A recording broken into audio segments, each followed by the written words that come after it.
Pemirsa, terima kasih Anda masih bergabung bersama kami dalam IDX Market Opening. Kita akan melanjutkan kembali informasi terkait dengan emiten update ya. Ada beberapa saham yang sudah kami sampaikan tadi kepada Anda, pemirsa. Di antaranya ada beberapa, ada Viva, kemudian Elsa dan juga BMTR. Selanjutnya kita akan cermati ada beberapa saham dari grup MNC juga yang kemarin mengalami lonjakan yang signifikan. Seperti apa? Selengkap datanya bisa Anda saksikan di layar televisi Anda kembali. Ya, kita akan cermati pergerakan dari Global Mediacom Tbk dengan kode saham BMTR, pemirsa, yang mengalami lonjakan cukup signifikan pada perdagangan kemarin hingga 24,5% di level 264. Sementara untuk MNCN atau Media Nusantara, kita lihat naik 8,5% di level 955. Kemudian ada MNC Vision Network atau IPTV naik 5,8% menjadi 328. Selanjutnya kita akan cermati ada satu informasi lagi terkait dengan MNCN. Ini secara fundamental pada perdagangan Rabu kemarin naik hingga 8,5% di level 955 dengan kinerja year to date-nya sebenarnya masih mengalami tekanan minus 41% dengan PE ratio 7 kali. Net profit sepanjang semester 1 2020 sekitar 956,2 miliar rupiah dengan market cap mencapai 13,6 triliun rupiah. Baik pemirsa, kita akan lanjutkan kembali perbincangan bersama dengan Andri Chu. Baik, halo Pak Andri. Ya, halo Mas Pras. Kita lanjutkan kembali begitu. Ada beberapa emiten update yang sudah kita sampaikan. Ada Viva, tadi Elsa, kemudian BMTR. Kalau kita ulas satu persatu, Viva ini bagaimana dengan rugi bersih yang dicatatkan di kuartal 1 ya, 963,7 miliar rupiah. Anda melihat seperti apa pergerakan Viva? Ya, kalau Viva saya lihat sekilas dari grafis maupun harganya di level yang sangat bottom sekali atau terendahnya ya di 50 rupiah. Jadi sebenarnya secara saham tidak menarik kalau saya lihat. Tapi kalau untuk pembelian spekulatif jangka panjang, misalkan investor memilih untuk ya udah ini saham kan udah sangat murah sekali di angka 50 rupiah, nggak mungkin turun lagi karena harga terendah. Ya bisa saja untuk melakukan menjadikannya sebagian daripada portofolio, tapi itu pilihan kepada investor ya.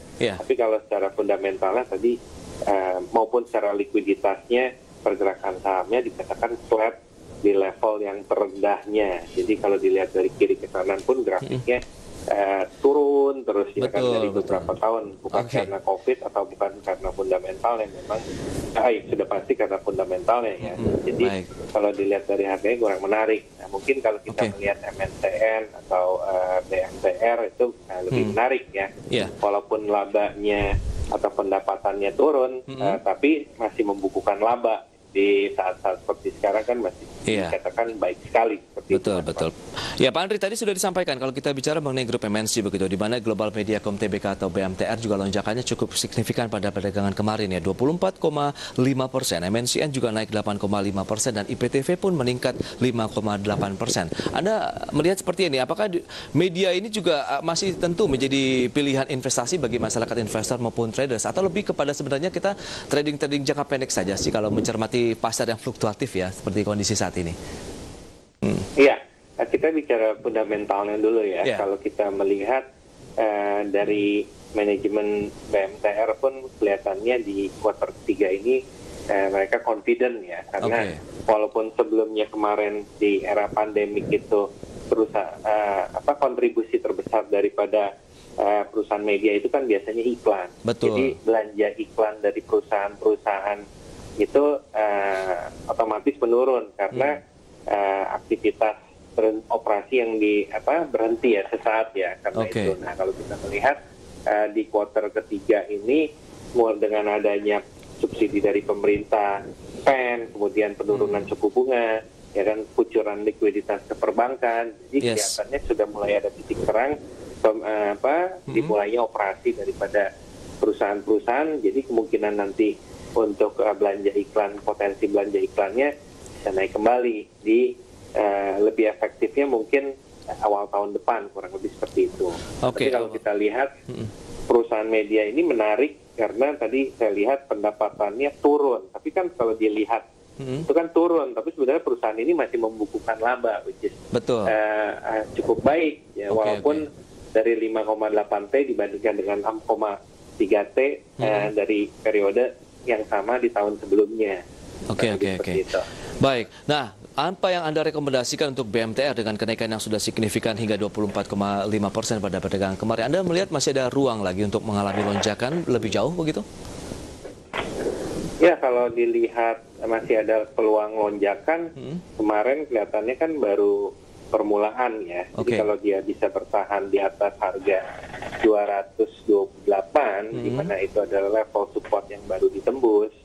Nah, posisi untuk BMTR ini, kalau kita lihat kan memang sudah bergerak dalam periode sideway ya, dari bulan April sampai Agustus. Jadi kita perhatikan dulu beberapa hari ke depan apakah BMTR ini masih bisa bertahan di level tadi, kita katakanlah level 210 support 240 ya.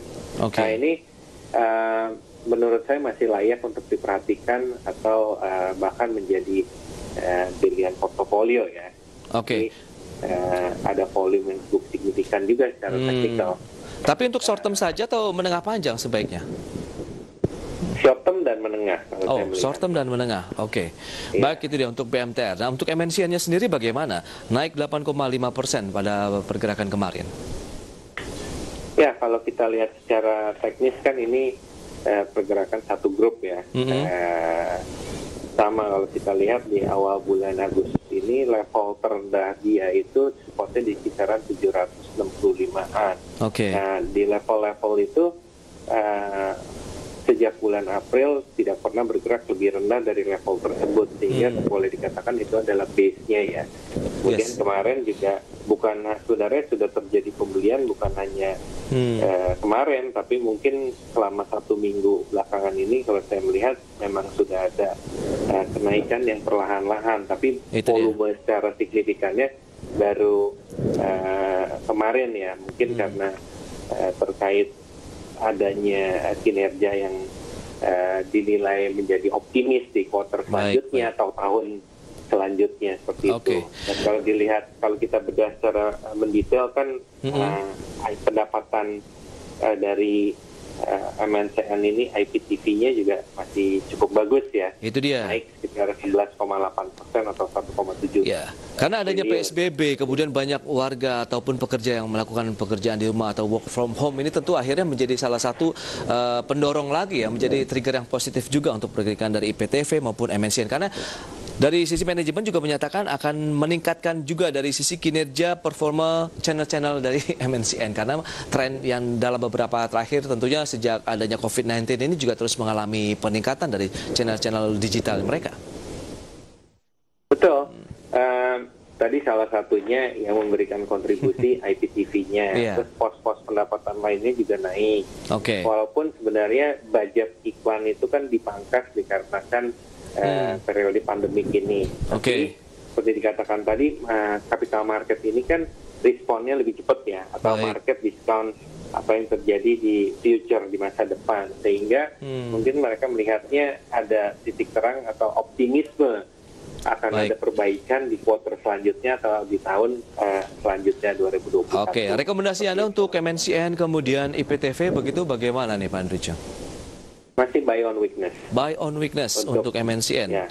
Baik, itu dia. Kemudian juga dengan IPTV-nya ya. Investasi tadi apakah sama strateginya dengan Global Mediacom? Ada Martian tadi bisa untuk jangka pendek kemudian juga jangka menengah. Ya, sebenarnya kalau dilihat untuk jangka panjang pun harga daripada BMTR maupun MNCN itu di daerah yang boleh dikatakan